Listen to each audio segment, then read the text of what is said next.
사도신경 오르시당 고백하심으로 새벽 기도회를 시작하도록 하겠습니다. 나는 전능하신 아버지 하나님 전지의 창조주를 믿습니다. 나는 그의 유일하신 아들 우리 주 예수 그리스도를 믿습니다. 그는 성령으로 잉태되어 동정녀 마리아에게서 나시고 본디오 빌라도에게 고난을 받아 십자가에 못 박혀 죽으시고 장사된 지 사흘 만에 죽은 자 가운데서 다시 살아나셨으며 하늘에 오르시어 전능하신 아버지 하나님 우편에 앉아 계시다가 거기로부터 살아있는 자와 죽은 자를 심판하러 오십니다. 나는 성령을 믿으며 거룩한 공교회와 성도의 교제와 죄를 용서받는 것과 몸의 부활과 영생을 믿습니다. 아멘. 찬송가 428장 함께 찬양하겠습니다. 찬송가 428장입니다.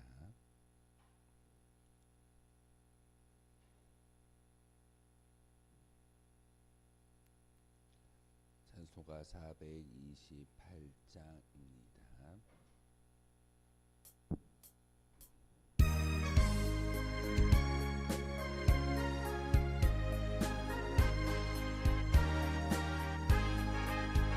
내 영혼의 햇빛 비치니 주 영광 찬란해. 이 세상 어떤 빛보다 이 빛 더 빛나네. 주의 영광 빛난 화관체 내게 비춰 주시옵소서. 그 밝은 얼굴 메울 때 나의 영혼 기쁘다. 내 영혼에 노래 있으니 주 찬양합니다. 주 귀를 기울이시사 다 듣고 계시네.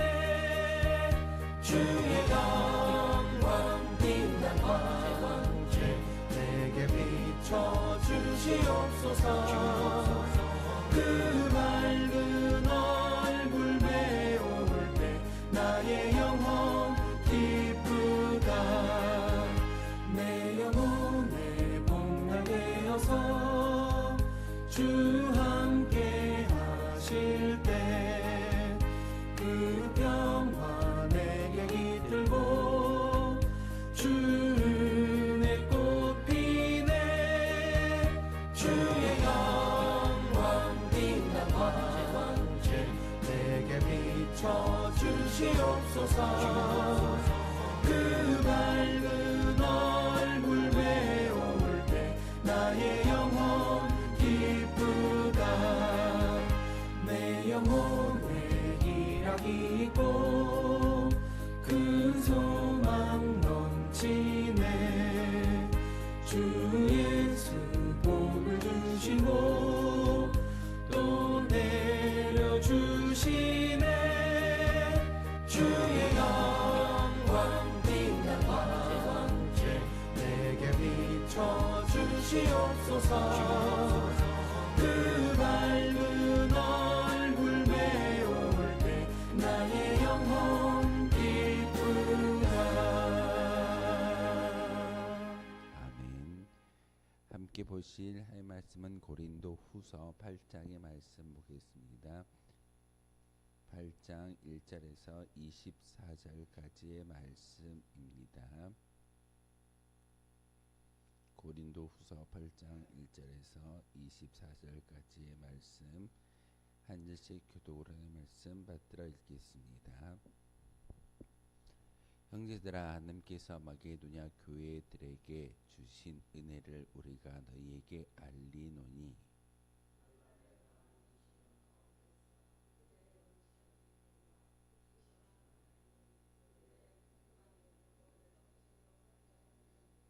내가 증언하노니 그들이 힘대로 할 뿐 아니라 힘에 지나도록 자원하여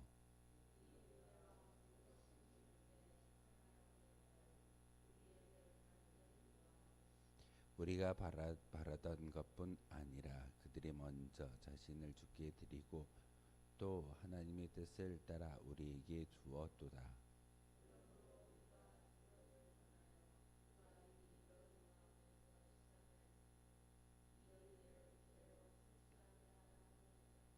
오직 너희는 믿음과 말과 지식과 모든 간절함과 우리를 사랑하는 이 모든 일에 풍성한 것 같이 이 은혜도 풍성하게 할지니라.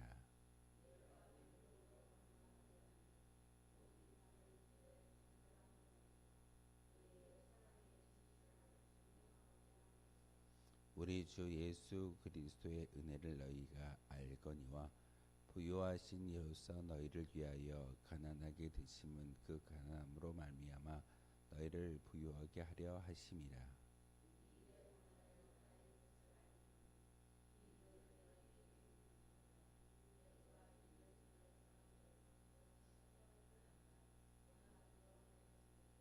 이제는 하던 일을 성취할지니 마음에 원하던 것과 같이 완성하되 있는 대로 하라.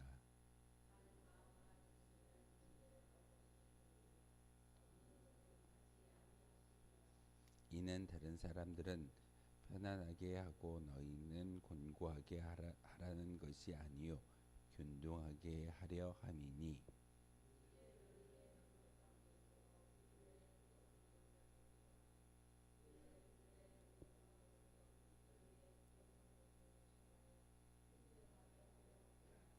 기록된 것과 같이 많이 거둔 자도 남지 아니하였고 적게 거둔 자도 모자르지 아니하였느니라.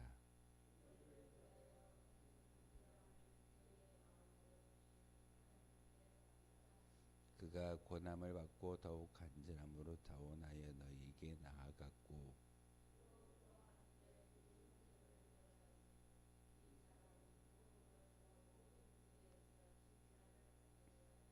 이뿐 아니라 그는 동일한 주의 영광과 우리의 원을 나타내기 위하여 여러 교회의 택함을 받아 우리가 맡은 은혜의 일로 우리와 동행하는 자라.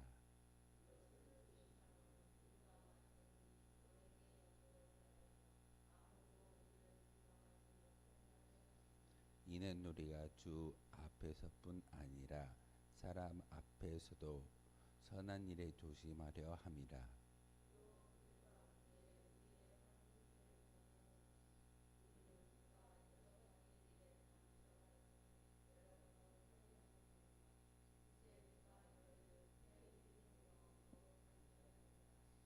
디도로 말하면 나의 동료요 너희를 위하여 나의 동역자요 우리 형제들로 말하면 여러 교회의 사자들이요 그리스도의 영광이니라.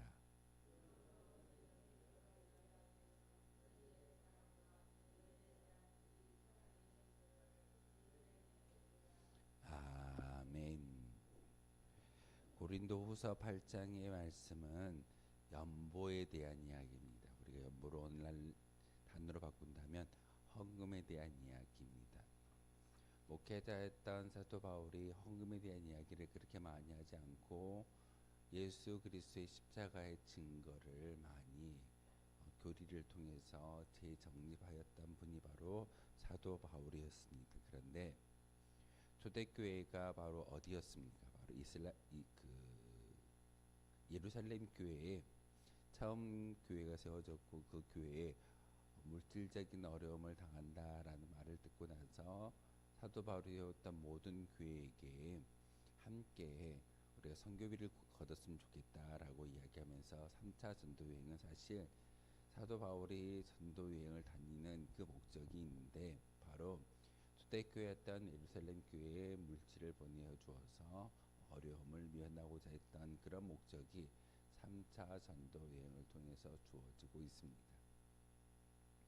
고린도후서 8장의 이야기는 마게도냐의 연보, 헌금에 대한 이야기를 함께 나눔으로써 너희들보다 더 작은 교회인데 고린도 교회의 성도들보다 더 작은 교회인데 마게도냐에 있는 교회들이 얼마나 힘을 다하여 헌금을 드리는지 그것에 대한 이야기를 함께 나누고 있습니다. 오늘 고린도후서 8장의 말씀을 통해서 사도 바울은 단지 물질을 드리는 것만이 하나님께 영광을 드러내는 것이 아니라 물질을 드리는 자세에 대해서 다시 한번 이야기하고 있습니다. 8장 1절의 말씀 보면 형제들아 하나님께서 마게도냐 교회들에게 주신 은혜를 우리가 너에게 알린다라고 시작하고 있습니다. 마게도냐 교회는요 어려움을 당하고 가난한 교회입니다. 그런데 물질이 없음에도 불구하고 그들이 힘에 넘치도록 버겁도록 연보를 모아서 물질을 모아서 예루살렘 교회를 돕는 그런 일을 감당하고 있음을 자랑하는 칭찬하는 그런 메시지가 바로 8장의 말씀이기도 합니다. 우리의 힘이 붙이도록 헌금을 해야 된다라는 것이 사도 바울의 말씀이지만 단지 힘에 붙이는 그 모든 물질을 드림으로 다하였다라는 것이 아니라 그 연보를 드리는 원칙을 다시 한번 오늘 말씀을 통해서 우리에게 이야기하고 있습니다. 환란을 겪고 있는 마게도냐 교회이지만 그 환란 가운데 연보를 드리는 헌금을 드리는 그 모습을 통해서 믿음의 승리의 공동체가 바로 마게도냐 교회인 것을 우리에게 가르쳐주고 있습니다. 사도 바울은 마게도냐 교회가 환란의 많은 시련 가운데에서도 풍성한 연보를 드렸다라고 칭찬의 메시지를 오늘 8장을 통해서 우리에게 전하고 있습니다. 당시 마게도냐 교인들은 정복자들인 로마 사람들에게 많은 천연 자원을 빼앗기는 그런 수탈의 현장에 놓여져 있었습니다. 우리가 예전에 그 어려울 때 70년대, 60년대 참 교회가 힘들었을 때 그리고 교회의 0.5%만이 이 한국 교회가 있었을 때 그 교회 구성원들이 더 열심을 내어서 헌금하고 봉사하는 것을 우리가 잘 알고 있습니다. 기독교 역사를 배울 때마다 어떻게 그렇게 믿음의 조상들이 믿음의 선배들이 그와 같은 일을 감당할 수 있었는지를 우리가 종종 역사를 통해서 외우고 있지만 중요한 것은 바로 사도 바울이 마게도냐 교회의 이 연보에 대한 이야기를 고린도 교회에 전하여 줌으로써 너희들이 온전히 헌금을 드리는 그런 자세를 알아야 된다라고 이야기하고 있습니다. 그럼에도 불구하고 그들의 헌금을 할 수 있었던 것은 하나님의 은혜가 그들 가운데 가득히 있었기 때문에 헌금을 할 수 있다라고 말하고 있습니다. 많은 목회자들이 헌금에 대한 이야기를 하고 있지만 그 헌금은 하나님의 은혜가 아니면 아무리 강조한다 할지라도 그 헌금과 물질은 모아지지 않습니다. 우리에게 주어졌던 하나님의 은혜가 가득히 채워지고 그 은혜를 경험한 자에게 물질과 헌금과 봉사의 이야기를 하게 되어지면 내가 받은 은혜에 감사하기 때문에 헌금할 수 있는 것이고 오늘 본문에 나와 있는 것처럼 힘에 붙이도록 하나님께 예물을 드릴 수 있다라는 것이 사도 바울의 칭찬의 메시지이기도 합니다.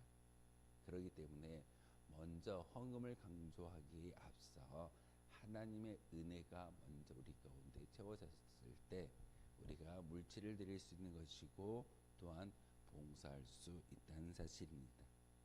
그런데 오늘 사도 바울이 마게도냐 교회를 칭찬했던 첫 번째 이유는 힘에 붙이도록 하나님께 예물을 드렸다라는 의미입니다. 내가 어렵고 힘들지라도 하나님께 물질을 드리는 것에 궁색하거나 또한 염려함으로 드리는 것이 아니라 자원하는 마음으로 드렸다라는 것이 합당한 예물의 헌금의 정신인 것을 우리에게 보여주고 있습니다.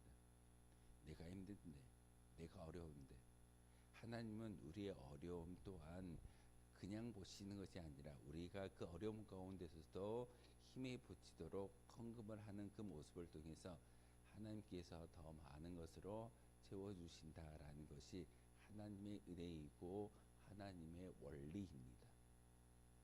심는 데서 믿음이 나는 것이고 보이는 것에서 또한 하나님은 거룩한 은혜를 계십니다. 예수님께서 복음서의 말씀을 통해서 인간이 물질과 겸하여 하나님을 섬길 수 없다라고 누가복음의 말씀을 통해서 우리에게 전하고 있듯이 우리는 눈에 보이는 물질이 아니라 눈에 보이지 않고 우리의 영혼마저도 구원시켜 주시는 하나님의 은혜를 경험하는 하나님의 은혜를 가득히 채울 수만 있다면 우리가 가지고 있는 육체적인 힘과 물질적인 힘은 하나님께 온전히 드릴 수 있어야 되는 것이 사도 바울이 마게도냐 교회들을 칭찬하는 메시지이기도 합니다. 그렇기 때문에 마게도냐 성도들은 봉사를 할 때 두 가지의 절차를 분명히 따르고 있습니다. 사도 바울은 먼저 자신을 주께 드린 것이고 다음은 주의 뜻을 쫓아서 봉사했다라고 이야기합니다. 헌금을 드리는 원칙이 바로 여기 있습니다. 우리의 자신을 먼저 하나님께 드릴 수 있어야 됩니다. 예배를 나오지 않으면서 봉사하지 않으면서 물질만 많이 드리는 것은 하나님이 기뻐하지 않습니다. 내 몸이 먼저 하나님께 드림바 되어지고 내가 가지고 있는 것도 같이 봉사와 함께 주의 뜻을 따라 행하는 것이 진정한 예물인 것을 우리에게 가르쳐주고 있습니다. 연보는 헌금은 다른 무슨 봉사든지 주를 섬김에 있어서 우리가 유의할 것은 먼저 자신을 온전히 하나님께 드리는 마음이 믿음이 있어야지만 진정한 헌금의 의미가 연보의 의미가 우리 가운데 주어진다는 사실입니다. 그런데 우리 종종 교회를 다니고 믿음이 있다라고 이야기할 때 헌금을 드림으로 모든 것을 다 하였다라고 생각하는 그런 오류에 빠질 때가 있습니다. 하나님은 물질이 부족해서 힘이 없어서 우리에게 연보를 물질을 원하는 것이 아니라 믿음의 증표를 원하고 계십니다. 그러기에 우리의 몸을 드리고 하나님의 뜻을 쫓아 행하는 모든 것이 바로 봉사이고 헌금이고 또한 우리의 모든 노력일 줄 압니다. 믿음이 있다면 그 믿음을 통해서 우리의 모든 인생이 하나님의 기쁨이 될 수 있는 그런 인생이 되어져야 합니다. 예배 드림이 기쁨이 되어질까요? 기도하고 찬양하는 것이 기쁨이 되어질까요? 결단코 그 모든 것은 행위적인 모습일 겁니다. 우리가 예배하고 기도하고 찬양하는 것은 우리에게 주셨던 하나님의 은혜가 가득히 채워졌기 때문에 그 은혜에 합당한 표현의 방법이 예배이고 찬송이고 기도이어야 합니다. 순서가 중요합니다. 하나님의 은혜가 먼저이고 그 은혜를 통해서 주어지는 우리의 수고와 노력, 봉사와 예물과 예배가 하나님께 상달되어질 때 하나님께서 기뻐하실 줄 믿습니다. 그렇기에 오늘 사도 바울은 하나님께 헌금을 드리는 자세에 대해서 다시 한번 이야기하고 있습니다. 간절함과 풍성함으로 드려야 된다라고 말하고 있습니다. 절제하거나 인색한 모습이 아니라 하나님께 예물을 드리는 것은 풍성히 드릴 수 있는 믿음의 고백이 우리 가운데 있어져야 합니다. 그런데 여기에 따라오는 것이 한 가지가 있는데 간절함입니다. 믿음의 간절함, 하나님의 은혜에 대한 간절함이 있었을 때 우리가 드리는 예물과 봉사와 또한 구제와 섬김과 나눔이 하나님께 상달되어질 줄 믿습니다. 간절한 기도가 끈질긴 기도를 만들어낼 수 있습니다. 간절함이 없다면, 믿음의 간절함이 없다면 끈질긴 기도가 시작될 수 없게 되는 것이고, 그 간절함을 통해서 하나님을 만날 수 있는 은혜가 마게도냐 교회를 통해서 증거되고 있는 것처럼 고린도 교회도 이와 같은 간절한 연부와 간절한 어떤 봉사가 차고 넘쳐지기를 간절히 소망하는 것이 사도 바울의 편지의 내용입니다. 그리고 하나님께 연보를 드리는 자세 두 번째는 바로 사랑을 가지고 해야 된다라고 말하고 있습니다. 예수 그리스도의 저 십자가의 은혜는 바로 우리를 사랑하신 하나님의 증거입니다. 그러기에 우리가 드리는 예물도 우리가 드리는 봉사와 모든 것들도 사랑을 통해서 드릴 수 있을 때 그 예물이 그 봉사가 그러한 성금이 하나님의 기쁨이 될 수 있음을 사도 바울은 우리에게 권하고 있습니다. 예수 그리스도의 그 모든 모습을 통해서 우리를 너무나도 사랑하셨기 때문에 하늘의 영광스러운 보좌까지도 버리시고 자기의 생명까지도 내어주시는 사랑을 우리에게 베풀어 주셨음을 저 십자가를 통해서 우리에게 알게 하셨습니다. 그러기에 우리는 구제 헌금을 할 때 이 같은 사랑을 가지고 해야 함을 사도 바울은 고린도 교회의 편지를 통해서 이야기하고 있습니다. 우리는 구제를 할 때 혀로서만 사랑한다라고 말하는 것이 아니라 행함이 없는 믿음은 죽은 믿음이다라고 이야기하고 있는 야고보 사도의 말씀처럼 물질과 구제와 봉사와 헌신을 통해서 사랑을 표현하는 것이 우리의 연보의 우리 헌금의 기본적 자세인 것을 우리에게 가르쳐주고 있습니다. 그리고 연보를 드리는 세 번째 자세는 마음과 정성으로 해야 된다는 사실입니다. 많은 물질적 여유를 가진 사람들이 헌금을 통 크게 헌금을 했기 때문에 믿음이 좋다라고 스스로 자부하는 것을 볼 수가 있습니다. 10원을 드려도 단돈 1,000원을 드려도 정성과 마음을 다하여 간절히 하나님께 올려드리는 것이 진정한 예물이 되는 것이지 1,000만 원, 2,000만 원 큰 돈이 하나님께 상달되는 액수가 아닙니다. 과부의 2렙돈의 연보를 여러분 잘 기억하실 겁니다. 간절한 마음으로 마음과 정성을 다하여 그 예물을 드림에 기뻐했던 예수 그리스도의 칭찬의 메시지를 우리는 잘 마음속에 새길 수 있어야 합니다. 헌금은 가장 중요한 것은 그들 자신이 하고자 하는 마음이고 하나님은 우리에게 없는 것을 요구하지 않는 분이심을 분명히 알아야 합니다. 여러분에게 있기 때문에 여러분에게 주어졌기 때문에 그것을 요구하시고 찾는 분이 하나님이다라는 사실을 여러분 꼭 기억하셔야 됩니다. 그러기에 하나님께서는 우리가 내는 액수에 마음을 두지 않고 우리의 마음과 정성을 보신다라는 것이 연보의 헌금의 진정한 의미이기도 합니다. 그러면서 디도를 설명하고 있는데 디도는 나의 동역자이고 너희들에게 있어서는 사명자이다. 단지 물질을 거두는 사람으로 보내어진 것이 아니라 복음을 위하여 보내어진 것이고 하나님의 은혜를 나누기 때문에 거기에 대한 연보를 디도에게 주면 그 디도를 통해서 하나님의 구제 역사가 일어나게 될 것이다 라고 디도를 소개하고 있습니다. 물질을 거두는 목회자가 아니라 하나님의 은혜를 나누는 목회자인 것을 사도 바울은 디도를 소개함에 있어서 이야기하고 있습니다. 오늘 8장을 통해서 우리가 조금은 불편한 이야기일 겁니다. 헌금에 대한 이야기이지만 헌금을 통해서 하나님께서 우리에게 축복의 메시지를 주고 계시고 하나님은 단지 부족한 하나님이 아니라 우리가 드림을 통하여서 더 많이 채워주실 하나님을 오늘 성경은 사도 바울은 고린도 교회에 이야기하고 있습니다. 그러기에 오늘 말씀을 통해서 참된 헌금을 드리는 성도의 자세를 깨닫는 시간이기를 소망합니다.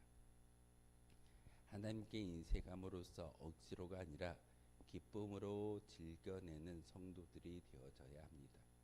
여러분이 기도할 때, 여러분이 헌금할 때, 여러분이 예배할 때 억지로 하는 것이 아니라 기쁨으로 자원하는 마음으로 간절함으로 예배를 드리고 기도하고 찬양하고 그리고 여러분이 가지고 있는 물질을 들여서 하나님께 예물을 드린다면 그 모든 것이 하나님의 기쁨이 될 줄 믿습니다.